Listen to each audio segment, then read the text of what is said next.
Good evening. Welcome to Rugby Nats Chat Show. It's the last session of term. End of another season. End another of year season. older. Yeah, tell me about it. I feel like that. End of the season. You've got quite a comprehensive roundup plan, I know, but I also know because of your involvement with County. There's an interesting article in the Rugby News today, this week, sort of saying to the RFU, make something of County Rugby or ditch it and be brave enough to ditch it. Interesting statement, really, because they give a couple of examples in there of where it's actually been diminished, the importance of County Rugby, but I know you feel completely different. Well, not after the couple of weeks I've had, I don't, with County Rugby. I thought the article, I think, some of it is factually correct. I think, it's not given the coverage that it previously was, not even on the RFU website. I think some of the suggestions that, it goes on about the development of the English county side. Well, from what I've seen over the last couple of years, you get into that, you don't even have to play county rugby. It's, it seems to be dominated by National One clubs. I'm not saying it shouldn't be. But there is no, perhaps, consistency of what constitutes county rugby and who should play in it. I think the only thing from me is that they've always held the finals at Twickenham, which I think is a good idea. I think it really caters for the grassroots of rugby, from the top tier, for the Bill Beaumont Cup right down. And I think that's been a good idea. This week, 2 weeks before the competition starts, we learned that the Tier 3 has been actually sent over the road to Richmond Athletic Ground. And I bet you laughed and laughed and laughed. I have been ecstatic. Actually, I've been ecstatic. I mean, I think the motives are okay. I think they're spot on. The idea is to bring the women's final to Twickenham. I think you've got to make rugby union inclusive. Yeah. And there are women county sides, and let them showpiece their game. But the lower tier of the women's competition is also over at Richmond, and I think it really isn't catering for all. I think also doing it mid-season, not really telling the counties that are involved, has devalued the competition. It's upset a lot of the players who do want to play at Twickenham. Every player wants to play at Twickenham in their career. You don't get the chance that often, do you? Not at all. One guy I spoke to at the RFU couldn't understand that though, so there we are. Wasn't he Antipodean though? Yeah, well, I mean, I suppose you wouldn't understand, would he? Perhaps different values or different, perception of what it means to players over here. I just think it's a bad idea, politically bad, because it's isolating and alienating a proportion of the game, grassroots. Now, our chief executive, he who must be obeyed, Mr. Brown here, he says, talking about Twickenham, we are committed to rugby here, big and small, but obviously Tier 3 and the women's it's too small, and the women's lower competition is too small. So you have to go over the road to Richmond. I would say that the council members who've come up with this idea really are really informed. They're out of touch, and I think they really need to address it for next season and get the games, both the games, all the county finals, men and women's, at Twickenham, and engineer it so they can be played there. I think that's the proper thing to do. But the article was also saying that some of the counties are at fault. I think 3 of them didn't even bother entering. Well, in Middlesex, whom are one of the biggest constituent bodies in terms of clubs, they haven't entered. In the past, Surrey, who've now re-entered the competition, whose council member, I think, led these discussions about the move from Twickenham. They're back in it now, but they've opted out in the past. Notts, Links and Derby, quite a good under-20 side this year. They've opted out. I think that, in some areas it retains its importance, it retains its enthusiasm, especially in counties like Lancashire and in Cornwall. I think for others, you have to sell it to the players. It's an extension of their season. It's an extension of their time commitment. It's another 5 weeks, isn't it? 4 weeks, 5 weeks if you got to the final. And I think that you've got to make it attractive. That's why you've got to have it at Twickenham. It's almost as if the whole concept needs to be sort of picked up, rebranded, revitalised, remarketed, and sold back out to grassroots again. Yeah, really? I think the problem is that you've got the council members deciding that, and some of those really aren't. If you did come up with radical proposals, turkeys don't vote for Christmas, do they? And I just wonder how radical they can be. I think something has to be done. I mean, this, to my mind, the movement of that final, I don't want to keep on about it, but I will, has really sort of, it's undermined the competition in a lot of people's eyes. And a lot of the players I deal with are very disappointed because the chances of now playing at Twickenham are diminishing by the year. The only way you can get there now is through the clubs' cup finals, the intermediate cup and Vars, etc., or the counties, or play for Oxford or Cambridge, and that's really about it. That's the services matches, club players there. That's really it. You're limiting it. So if, as Mr. Brown says, as Steve Brown says, it's open for all, let's see everybody be able to use it. Yeah, absolutely. I could agree with you more. It'd be really interesting to hear what you think about county rugby. Is it to stay, rebadged, rebranded? What's your thoughts? Let us know. Thanks very much. Mike, you've got a bit of a look around at the end of the league season? Yeah. It's I thought I'd start with the lower leagues first. Just sort of having a look round there, see what's gone on. From London, the London Regional League, Westcombe Park and Southend Saxons and Towcestrians were relegated. It's interesting that Westcombe Park and Southend Saxons for a number of years were National 2 clubs, and now actually they've slipped down, and it's been quite a pronounced decline out of firstly National League Rugby and now to Regional Rugby and going down to London 1. But other sides, are coming up. Brentwood won National 1 North, so we'd wish them all the best next season. And Civil Service, one of the founder members of the RFU, are back in the London Regional League.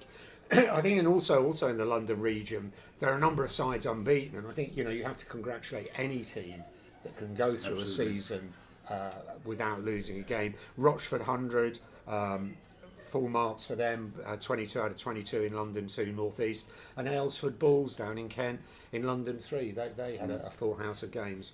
And also a blast from the past. You were a copper, Paul, weren't you? Met Police. Met Police. Well, Met Police, do you remember the days when they were a first-class club, actually? I can remember the days when their results used to get read out in grandstands. That's right, and when the leagues first started, I think they were in League Division 2, I think I'm right. Well, they've gone right down, and they're back on the way. They're back up now. They won Surrey 3, so fair play to them. Will they come back? Will they be able to recapture past glories? I mean, they've lovely setup there at Invercourt. Invercourt's beautiful, yeah, fabulous. Beautiful, and for football as well. I mean, it's a lovely amenity all round. Yeah. Out in the Midlands, Burton and Bedford Athletic have recaptured the regional rugby. They've gone up into the Midlands Regional League, and Whitchurch were unbeaten, 22 from 22, and Cleethorpes were unbeaten from that region. So again, a great success there. In the southwest, Old Pats. Old Pats, yeah. Yeah, they won Southwest 1. Only 2 defeats, as were Drybrook from the Southwest 1 Western region. So congratulations to them. And unbeaten sides in the southwest were Liskeard and Lou, Helston and Ross-on-Wye, all unbeaten. So congratulations, fellas. National leagues then, and also all the playoffs. Coventry, that last home game of the season, it attracted just under 4,000 people. I mean, unbelievable. Do you ask the question, will a resurgent Coventry threaten Wasps gate receipts? Yeah. I mean, I thought when Wasps went there, it was a shrewd move, but Coventry was sort of in the National League 1, not really sort of mid-table, mid to top.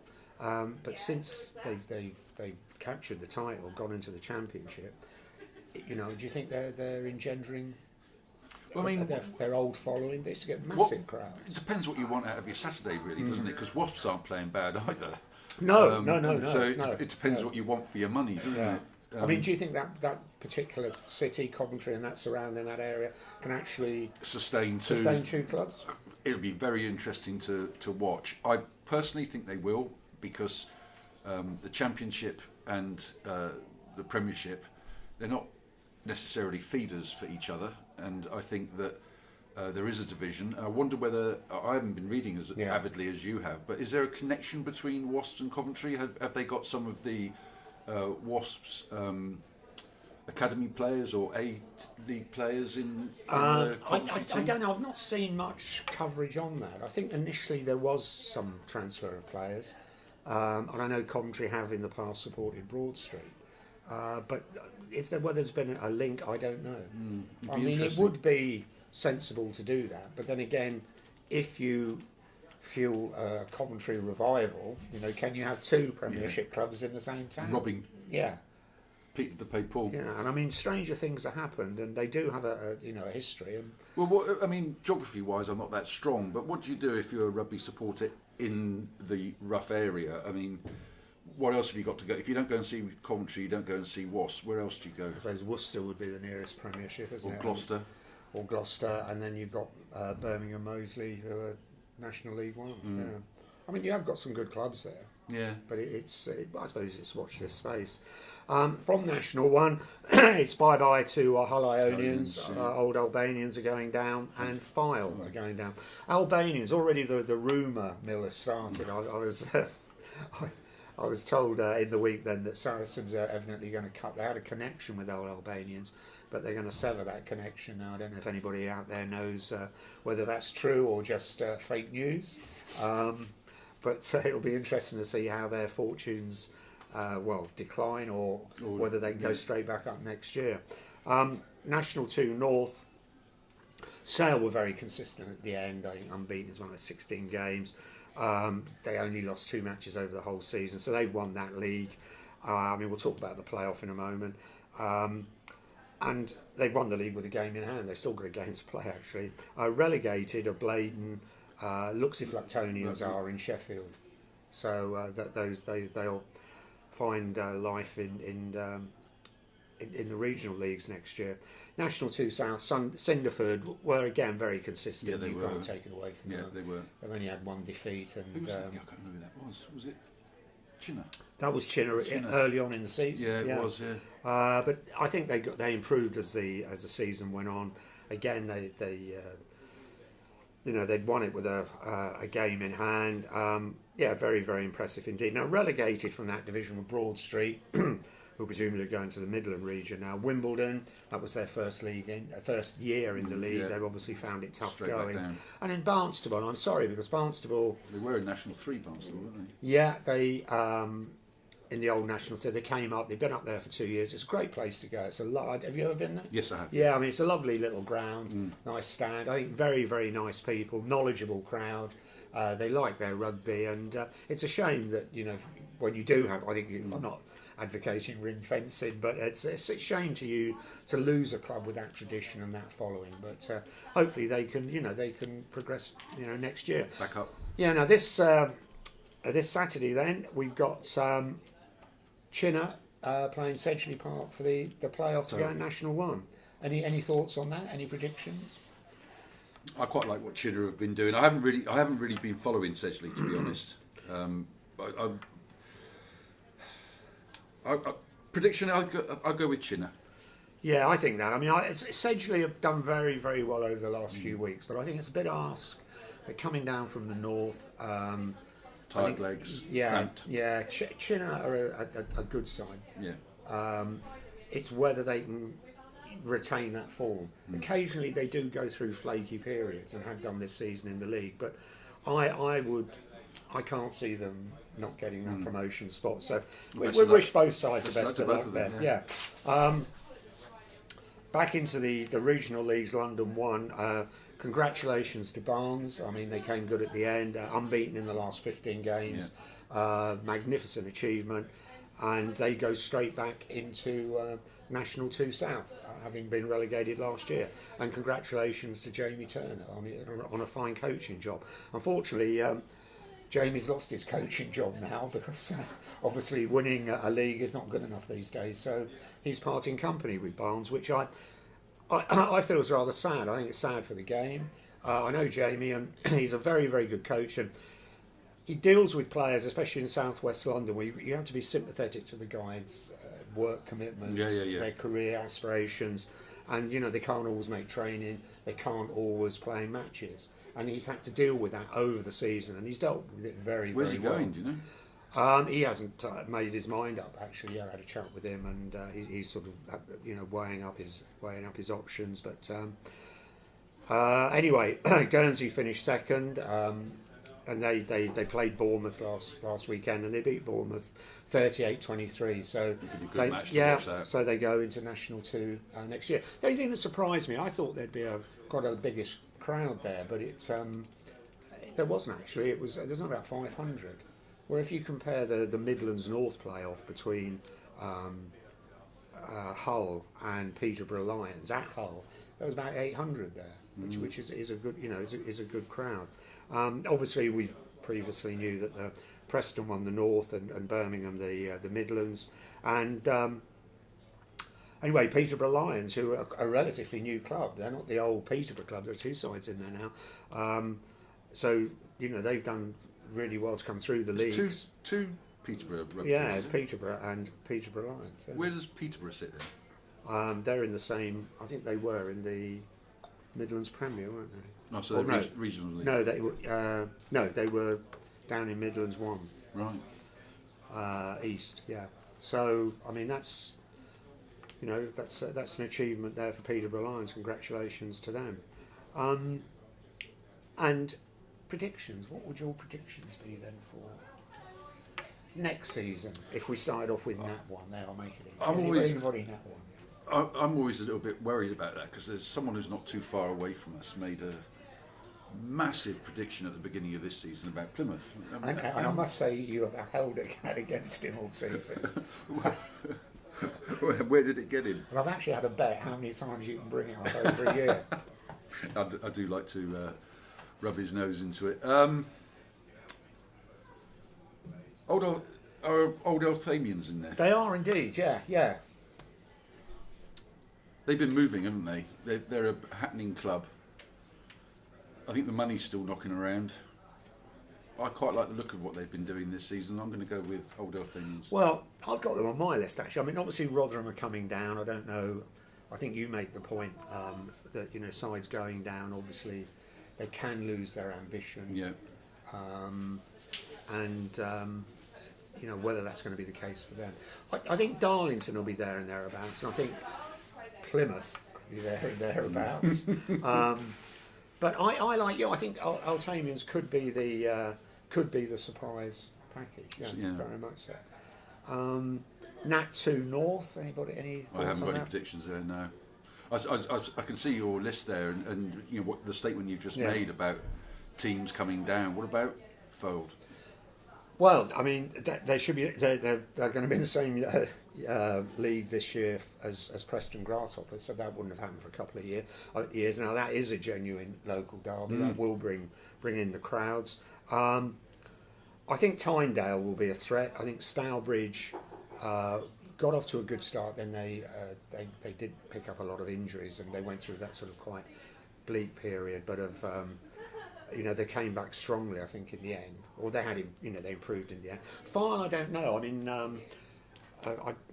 Berkshire under-20s played Lancashire 3 weeks ago, and the Lancashire fullback was the Fyle fullback, and the son of, I don't know if you remember Carlton. Do you remember John Carlton, the England winger? Yes, I do.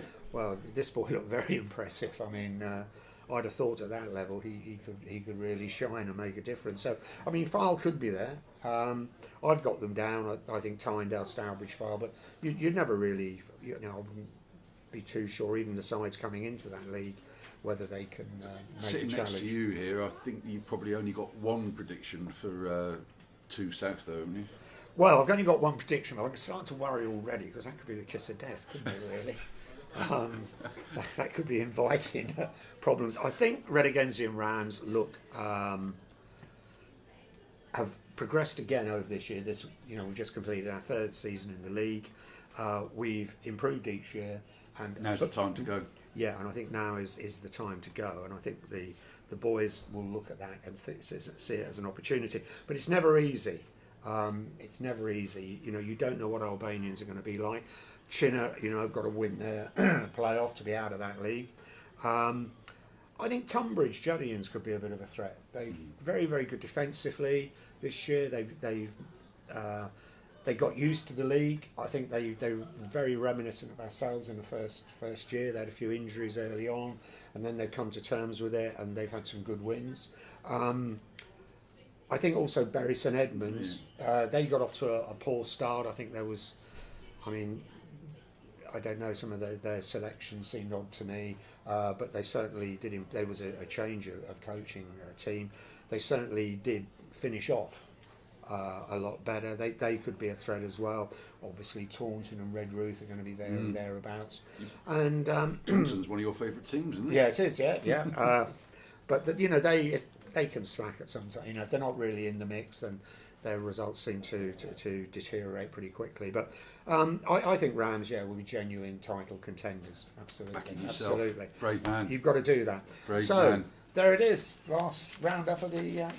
And a sad note. A sad note. I didn't. The playoff for. I wasn't talking about that sad note. No, go on. No, Windsor. We played Marlborough at home in the playoffs to go back into level 6, South West 1 East, and we lost with the last player of the game, 29-31. Am I still sulking? Yes, you heard it here first, folks. But on a sad note, you got there. Terry. Yeah, a great rugby journalist from the 60s, 70s and 80s passed away last week. Terry O'Connor, who was the rugby journalist for the Daily Mail, a great character for rugby, a great lover of the game, and a constant thorn in the early days in the side of the RFU and the England team as it was. And I think he was a great writer, and I think he encouraged the game. He certainly also loved reading his articles as a young lad, and it really got me enthused with the game. And he'll be a loss to the game now. He hasn't written for a couple of years now, but he did a lot for the game. So, you know, thank you, Terry, for that. Cheers, Terry. Well, thanks ever so much for watching over the season. We're going to have a couple of weeks off, bit of a refresh, and relaunch ready for next season. Thanks very much for watching, folks. Thank you. Cheers.